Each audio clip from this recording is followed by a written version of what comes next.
The 10th anniversary or the Global Dokkan celebration. Which of these legendary celebrations is truly better?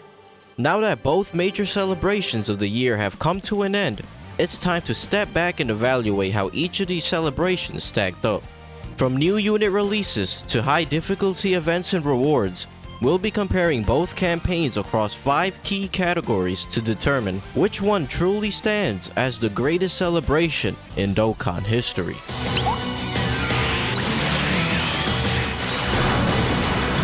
俺は悟空でもベジータでもない。俺は貴様を倒すものだ。 The first round is an objective one. Number of stones and rewards given. These anniversary-size celebrations are known for being the most generous time of the year, and the number of free stones and rewards handed out to players plays a huge role in determining how good a celebration is. There's no need to spend a lot of time on this, because the 10th anniversary absolutely washes the Global Dokkan campaign in this round. If we include the number of stones distributed starting from the countdown period up until the end of the EX part of the celebration, the 10th anniversary handed out between 1,772 and 1,924 Dragon Stones. In contrast, within that same time frame, the Global Dokkan celebration gave out between 1,102 and 1,250 Dragon Stones. That's a difference of nearly 600 to 700 stones, which is an additional 16 multi-summons on any 3+1 banner. To further drive the nail in the coffin, the 10th anniversary did perhaps the most generous thing any gacha game could possibly do, and that was allowing players to pick any 10th anniversary headliner or major summonable unit from 2024 for free. When you combine the sheer number of stones with the fact that players could select any new unit for free, it's clear the 10th anniversary takes this round. The Dokkanfest and Carnival LRs are the main draw of any celebration. They set the hype and tone and define how people view a celebration. In this round, we'll be comparing the featured anniversary LRs in terms of strength to determine which celebration delivered the stronger lineup. Starting with the Carnival LRs of the 10th anniversary, the strongest of the batch was easily LR Super Saiyan 4 Goku. His Grey Ape form served as a team protector mechanic and took away the boss's super attack and toxic mechanics. Furthermore, his stacking and support from his passive and 18-key super allowed him to excel in every tough fight in the game. The other 3 LRs weren't as universally applicable in every event and had 1 or 2 glaring flaws that really disappointed players. LR Super Saiyan Blue Evolution Vegeta was an additional normal merchant, only having a medium chance to perform a super on his additional attacks. He needed to launch 6 or more super attacks in battle to gain a significant portion of his damage reduction. He was a very frustrating unit and was the weakest 10th anniversary LR. LR Goku plus Frieza was a defensive god when you swapped into Goku. However, the problem was that you were stuck with Frieza until turn 4. Frieza had no start of turn defensive mechanics in his kit and could easily get one-shot by any relevant boss. He was a massive liability in shorter events, but performed very well in Red Zone. And lastly, LR Super Saiyan 2 Gohan was just good, plain and simple. He didn't really excel in any part of his kit, and wasn't a must-run in any one event.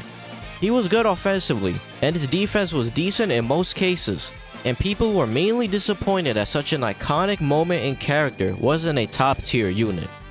The Dokkanfest headliners, however, were massive hits, and dominated every type of difficult content at the time. Tech Goku was invincible in slots 2 and 3 for his first 3 turns, and Tech Vegeta could hold down slot 1 incredibly well. Once Tech Vegito came out, the fight was essentially over, and he fodderized every tough event in the game. Similarly, AGL Vegeta was fairly competent in slots 2 or 3, though nowhere near on the same level as Tech Goku. He was good enough for the 10th anniversary events, however, and AGL Goku 2 was very safe in slot 1. Whereas Tech Vegito single-handedly decimated the boss, AGL Gogeta served as a better tank than Vegito, and his active skill massively buffed the entire rotation for 1 turn. Overall, the 10th anniversary Dokkanfest LRs were 10 out of 10. while the Carnival LRs were a bit more of a mixed bag and stirred a lot of controversy on release. On the other hand, the Global Dokkan Celebration headliners were the single strongest batch of units ever released, and were busted beyond belief. Blue Goku plus Vegeta and Goku Black plus Zamasu were some of the best defensive units in the game, and their 50% attack stacking on their 18 key supers allowed them to nuke bosses with their active skills. The LR Blues also boast arguably the best team in the game, which includes Goku Black plus Zamasu, as well as every fusion unit in the game. LR Omega and LR Super Saiyan 4 Gogeta deal crazy damage right out the gate, and can blitz through bosses at incredible speeds. LR Omega is the backbone for his team with his crazy support capabilities, and LR Super Saiyan 4 Gogeta can carry your team with how fast he melts the GDC bosses, especially on his active turn. The gap between these two celebrations headliners is even further widened when you consider the Dokkanfest release during the EX part. Daima Super Saiyan 3 Vegeta is the most disappointing release of 2025, as he is a slot 1 unit who can't effectively tank big boss super attacks. Meanwhile, LR Super Saiyan Gohan plus Goten and Trunks is on the same level as the GDC Part 1 and 2 headliners, and is in contention for best overall unit in the game.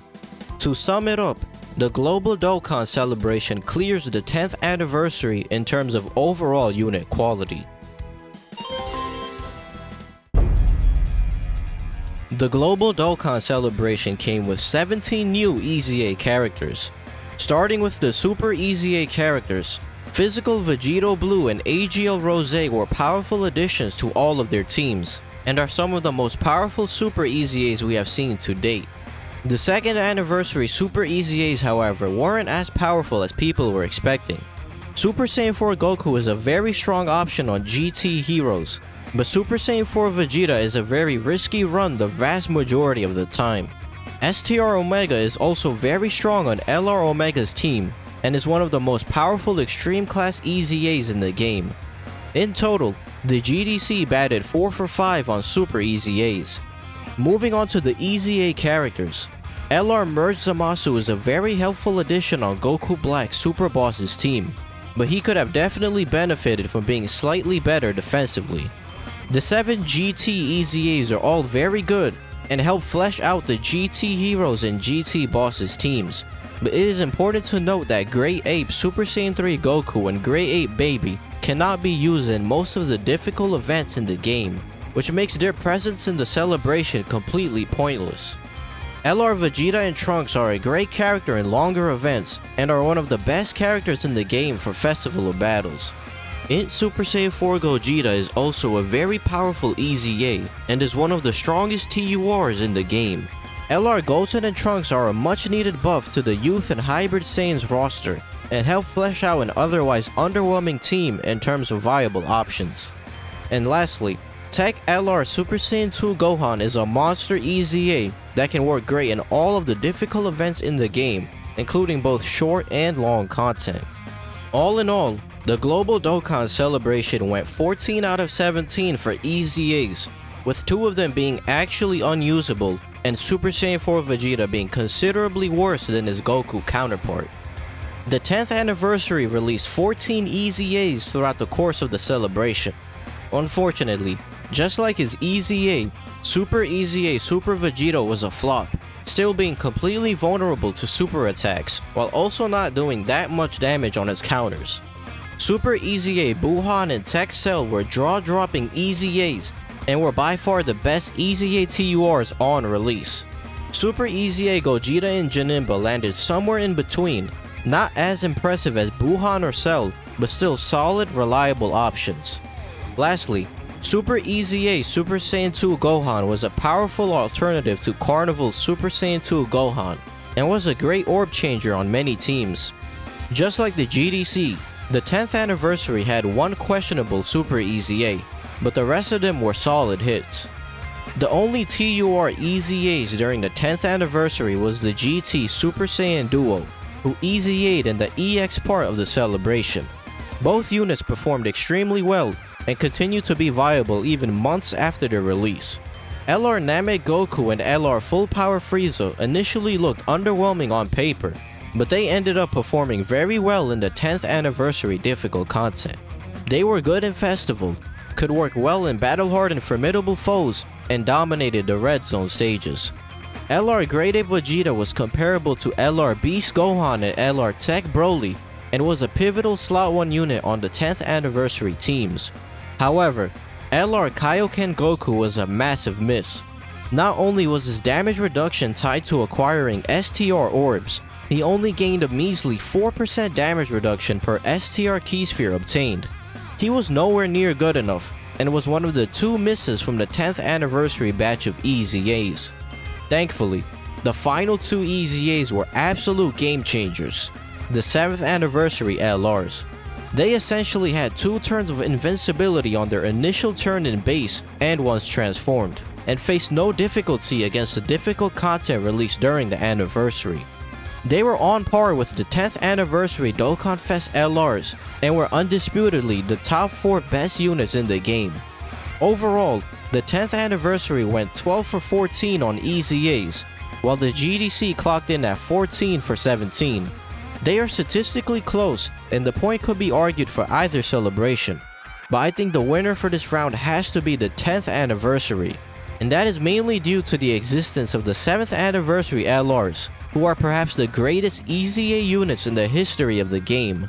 No EZA in the Global Dokkan celebration even comes close to matching their level of performance and impact on the game, and their contribution in the 10th anniversary gives it the definitive edge over the GDC for this round. Alright, let's not waste any time. This point clearly goes to the Global Dokkan celebration. The Goku Black clones are the greatest free-to-play team we have ever seen in the game, and are the sole reason the Super Bosses team is even a somewhat runnable team. A team consisting of Goku Black clones, with LR Goku Black plus Zamasu as the leader, can clear every difficult event in the game with the exception of Festival of Battles. Additionally, LR Nova Shenron is a fantastic addition to LR Omega's team, and can perform quite well in current difficult content due to the sheer number of Ki Blast Super Bosses. While LR Demon King Piccolo was a really good free-to-play LR, he is most effective on a full Extreme Class and or Demonic Power team, the latter of which still hasn't received a proper 220% leader. He doesn't have a reliable setup that allows him to fully shine, and even if he did, his performance still wouldn't be enough to outweigh the sheer dominance of all 5 Goku Black clones.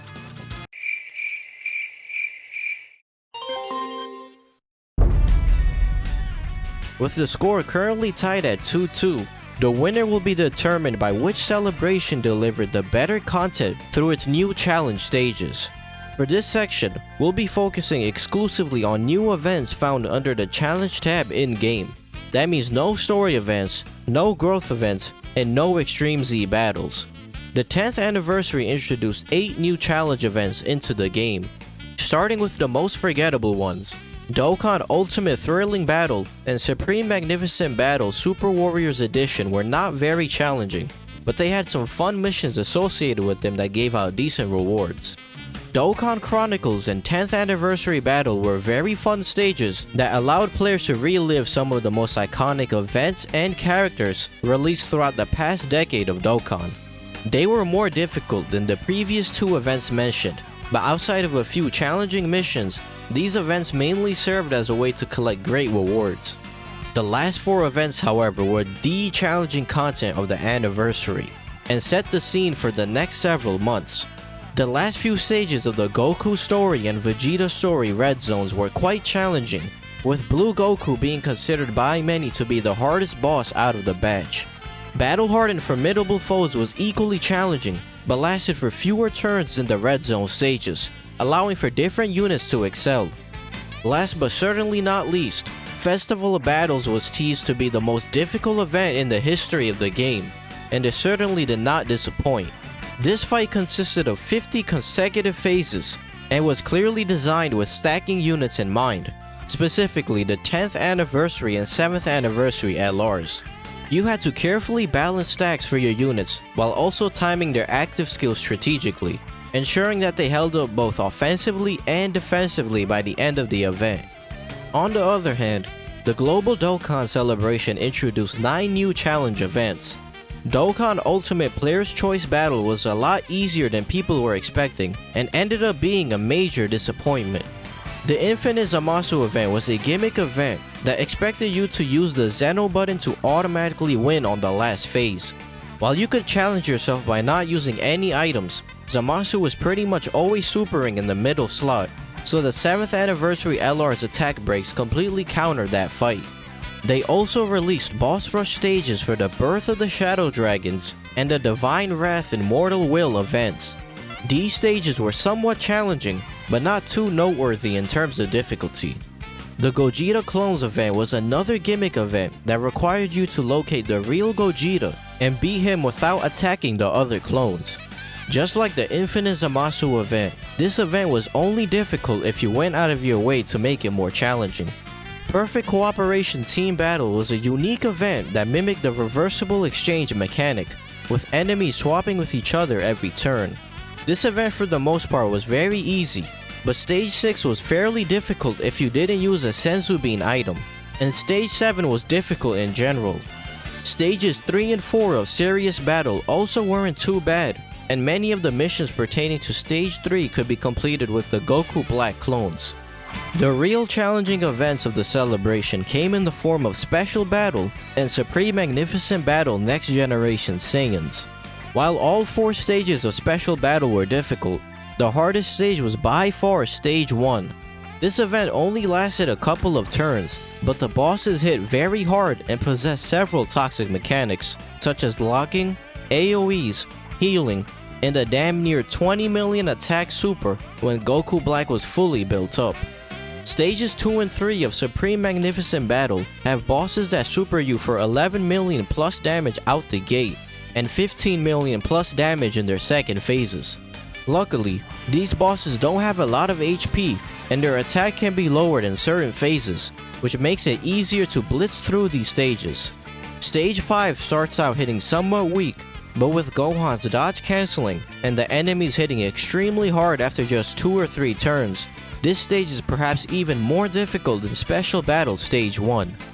Now that we've broken down the new challenging content from both celebrations, it's time to deliver the verdict for this competition. The 10th anniversary or the Global Dokkan Celebration. Which of these celebrations is truly better? And in my opinion, it is without a doubt the 10th anniversary. While the GDC featured several unique gimmick events and 2 genuinely difficult standout events, the 10th anniversary delivered a more well-rounded lineup of challenging and fun content. It had events such as Dokkan Chronicles and 10th Anniversary Battle that added fun nostalgic content for players, but more importantly, it had a varied pool of difficult content stages. The hardest fights in the GDC have exclusively been shorter content. The 10th Anniversary had short, medium, and long difficult content stages that allowed for different strategies and units to shine.